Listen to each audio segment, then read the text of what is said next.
So, going into the G7, Canadians were being conditioned to expect a potential trade deal with the U.S. Instead, we heard Trump and K country reiterating that he's a, quote, tariff person. And now the hope is to have a deal within 30 days. We'll see. Evan, managing expectations, it's pretty important in politics. Do you think the Prime Minister is falling short on that front so far? Yeah, I mean, either way, I think Prime Minister Carney will have a goodwill from Canadians for at least 6 months from the election. I think that's a pretty, if you look back historically, that's a pretty good standard bearer. But yeah, expectations are sky high. There's huge promises regarding pipelines, major energy projects, progress in trade with the U.S. And that gives a wide open opportunity for conservatives in the country who are still licking their wounds to take advantage of over the time of this parliament. I don't think he's going to be kicking any stones here right now, Prime Minister Carney, that is, but it's something that politically he'll have to be careful of and managing of in the weeks and months to come. Jessie, it is early, right? But there's always a danger in over-promising and then under-delivering, and Evan touches on it. Trump isn't the only landmine. We've got Danielle Smith, who seems to think Carney will get another oil pipeline built. Well, on the other hand, we're now seeing growing resistance from Indigenous groups to the bill that would revamp the approval process for big projects. So questions around that. Treaty 6 leaders saying they're being bullied by Ottawa. What do you think? Is Mark Carney mismanaging expectations? I don't think so. The Prime Minister and the government were elected to embark upon a bold and aggressive public policy agenda. The Prime Minister is set on meeting the moment. That's an agenda that's going to help position Canada given the unprecedented threats that we're facing from abroad. However, any progress that we're going to see on any of these projects is going to require consultation and engagement, whether it's First Nations, municipalities, the provinces. The Prime Minister, his cabinet, caucus are eyes wide open to this. And now that the G7 has passed us and we're not even 6 weeks into his cabinet being sworn in, I think we're going to see that critically important engagement and consultation begin to take place in a more accelerated fashion. Okay, we'll see what comes of that, and we'll leave that topic there. Let's pivot to provincial politics with a look ahead to Monday's by-elections. There are 3 of them, including one in Edmonton, Strathcona, where Naheed Nenshi is running. Jessie, you managed Nenshi's leadership campaign.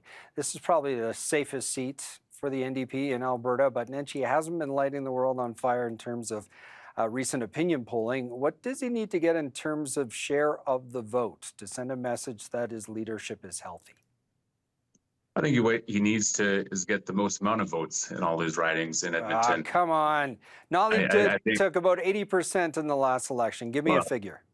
No, I'm going to stop short of giving you a figure, but I'm going to say that the goal and the expectation is to hold both of the Edmonton ridings. You have 2 former incumbents there that had multiple term MLAs, and they're being replaced by people that the Nenshi team are, well, Nenshi himself and the Ellerslie riding as well, that they're quite excited by. And I think the expectation is that they're going to hold and keep all of Edmonton NDP. I think the focus will be what's taking place outside of Edmonton in Olds-Didsbury and Three Hills. I think that's an area of focus not only for the Alberta NDP, but for the Premier and the UCP, given I know why you want to talk about that. Let's put a pin in that. And I mean, you raise Ellerslie. We'll get to that in a second too. But since you wouldn't give me a figure, Evan, what does Nenshi need to secure in terms of share of the popular vote in order to send a message?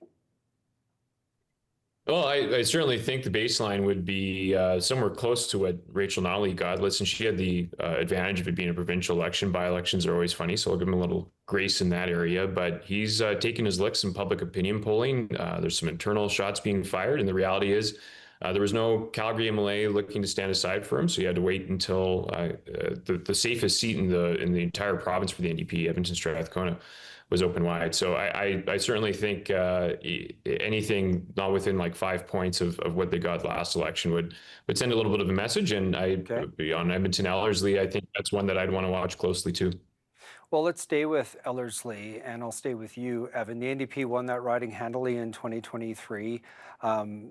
The MLA there resigned. He resigned to run federally for the Liberal Party of Canada and was dropped as a candidate.